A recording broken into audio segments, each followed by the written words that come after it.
పల్నాడు జిల్లా వినుకొండ నియోజకవర్గంలోని మల్లన్న కోసం మేము సైతం అంటూ నియోజకవర్గంలో కాపు సంఘ నాయకులు కదం తొక్కారు.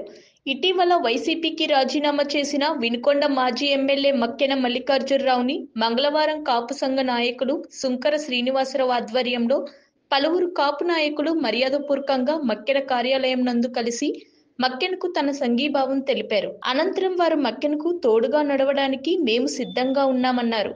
ఈ సందర్భంగా మక్కెన మాట్లాడుతూ ప్రజల సేవకుడిగా ఉంటూ సేవ చేసేందుకు ఎల్లవేళలా అందుబాటులో ఉంటానన్నారు. మక్కెనను కలిసిన వారిలో సుంకర శ్రీనివాసరావు, సుంకర నాగేశ్వరరావు, తెలగంశెట్టి బ్రహ్మం, సింగంశెట్టి ప్రసాద్, గజ్జల పెద్దన్న, కొటారి వెంకట నారాయణ, సుంకర ఎల్లయ్య, పొమ్మిశెట్టి శ్రీనివాసరావు, శ్రీరాంశెట్టి సాంబయ్య, జవాంగుల సాయి, గొల్లపుడి మల్లి, కాపు యువ నాయకులు పాల్గొన్నారు.